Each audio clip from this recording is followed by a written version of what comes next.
And the thing about predators you should know is that they prey on the vulnerable. They prey on those who they do not believe are strong. Predators are cowards. Predators are cowards. I think you've watched her sort of evolution of being the chief prosecutor. So I need to be correct as best I can. I do want you to be honest. And I'm not able to be rushed this fast. It makes me nervous. This is who she is. She's been trained to get the truth out of folks who are not forthcoming. Is there a person you're talking about? I'm asking you a very direct question, yes or no? I think at every stage of her career, she's been in the arena and she's been fighting. One of her childhood friends, recalling their early years together, said, you know, Kamala's just been ready for this moment her whole life. Even as a little kid, she just got out there and she would handle business. So the one thing about Kamala, she's consistent. She's the same person now as she was then. We got along great, you know. We were together all the time. Let me take you back to kindergarten. There was a boy that had taken something I created, and I can't remember if we were doing like clay things or baking something or what have you, and took mine and messed it up, like threw it down, broke it. And so she stood up to him, took up for me. And as a result, he picked up either a rock or a brick and, you know, hit her. And her mom had to come from work, she had to go to the hospital and get stitches, you know, on and on. She's always been one that will stand up for what she thinks is right. I feel a sense of responsibility to stand up and fight for the best of who we are. And I'm prepared to fight, and I know how to fight. I love this one too. So this was 1988. This is Kamala here, short haircut, really tapered. Her mom, Shamala, her sister, Maya. So Kamala was born in Oakland, but really was a child of Berkeley. She and her sister Maya were raised primarily by their mother, Shamala, who was a single mom after she separated from her husband, Donald Harris. And her mother, even though she was from India, felt that living in Berkeley, it was really important to raise Maya and Kamala as strong, powerful Black women.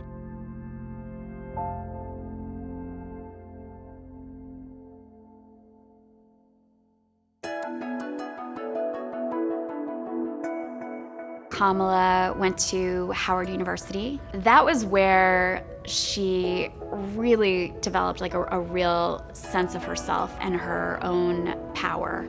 Howard taught me, and it has taught you. You can do anything, and you can do everything. And while she was there, one of the big influences in her life was her sorority.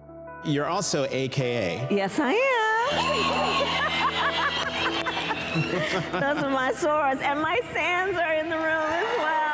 There are close to 300,000 women in Alpha Kappa Alpha. It translates into a ready-made group of people who will come when she calls.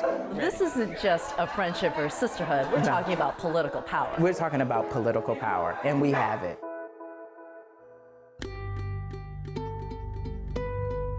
Even before she became a prosecutor, she really made a point of working with some of the most disadvantaged women in the Bay Area.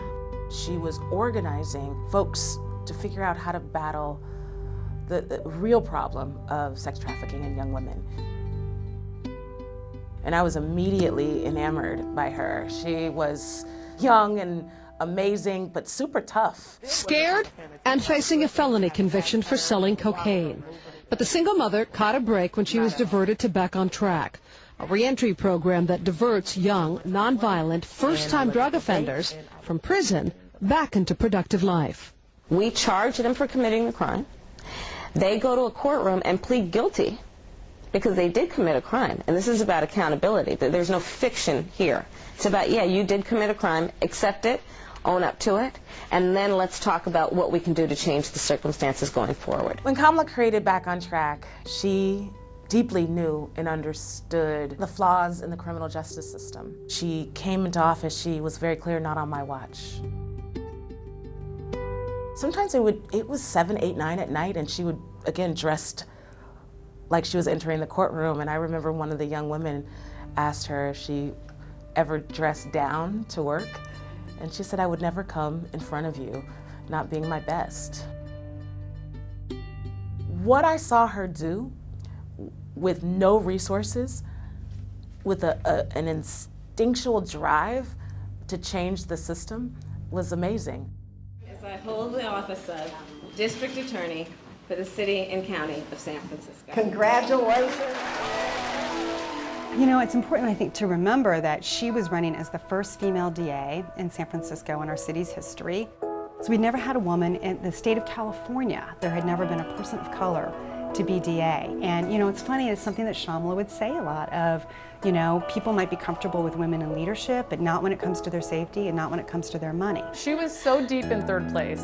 I remember someone in law school pulled me aside and he was like, "Susie, it's really admirable that you're supporting this woman.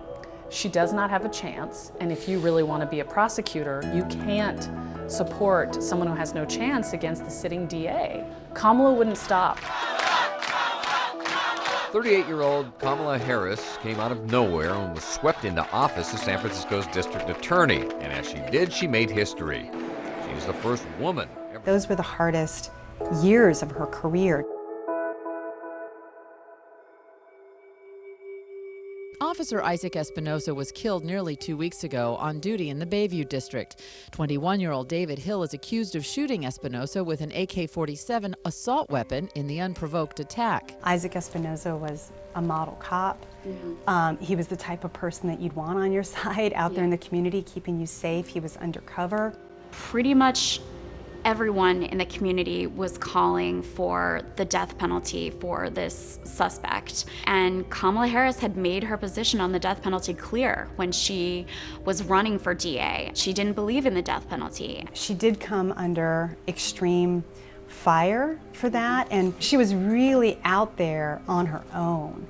But her conviction never wavered.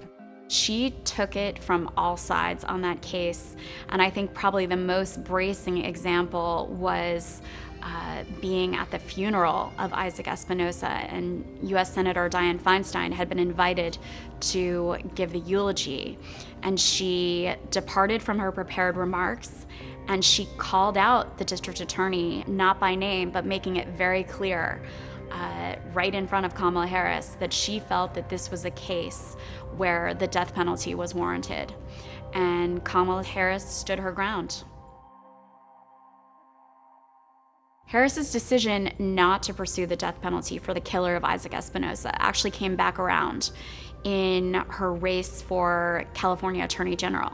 She was running against Steve Cooley, who was the district attorney of Los Angeles County, and he basically made that race all about the death penalty. Steve Cooley believes in the death penalty for murdering a police officer. This election. And that race really went down to the wire. Initially, some news organizations called it for Cooley, and it took weeks for the final results to be counted. I stand before you today, humbled to be chosen to be the next Attorney General of the state of California.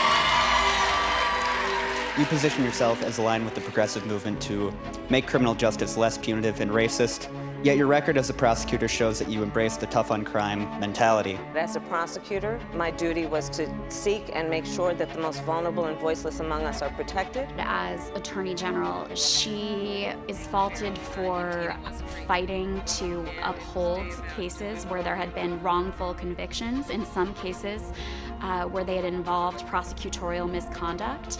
Criminal justice advocates felt that she was much too cautious and politically calculating was often the criticism when she was Attorney General.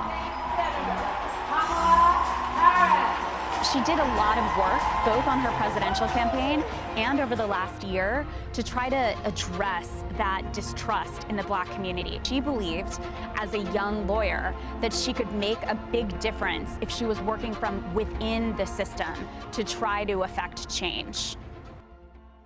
But I will not be running for the Senate in 2016.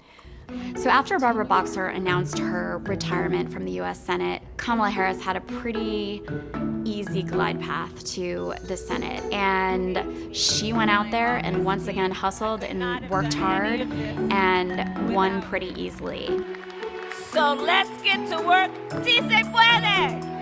I solemnly swear to support and defend the Constitution of the United States against all enemies, foreign and domestic. Once Harris made it to the Senate, she really made her mark not so much through legislation, but in the hearing room. Can you think of any laws that give the government the power to make decisions about the male body?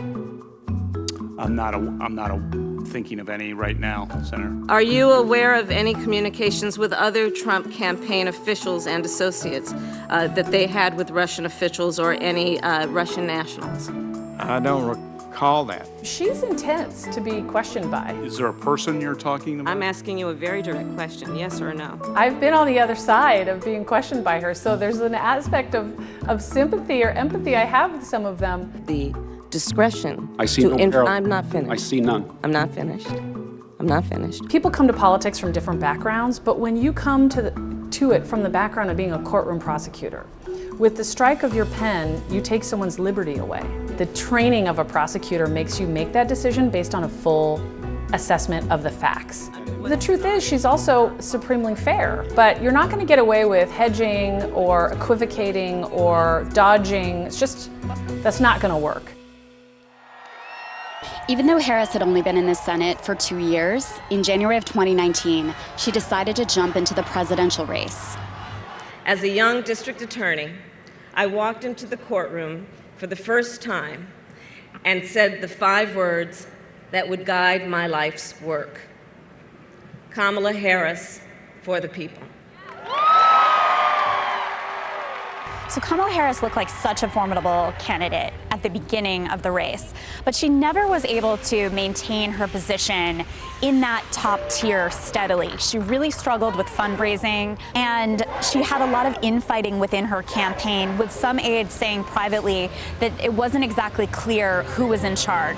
There is not a black man I know, be he a relative, a friend, or a coworker, who has not been the subject of some form of profiling or discrimination. Ironically, one of the most difficult moments of Joe Biden's campaign was a moment in which Kamala Harris really delivered what everyone thought at the time was a knockout punch. You know, there was a little girl in California who was part of the second class to integrate her public schools, and she was bused to school every day. And that little girl was me. And so a lot of people thought that that might be a strike against her in the vice presidential vetting process, but clearly the Bidens have been able to work through that moment and get past it. Rosie, I'm a kid. How you doing? You good? I'm good. As a Gen Xer who's now 55, she does add a bit of youth and vitality to the ticket, and that's certainly something that will be important in terms of drawing in younger voters and female voters, which will be incredibly important this fall. You belong. You belong, and we are all in this together. And he needs to go back to where he came from. So Kamala Harris's role in the closing months of the campaign will be to be out there every day, taking the incoming from the Trump campaign. How do you think she's going to deal with that? She's going to do what her mother would do, fight back.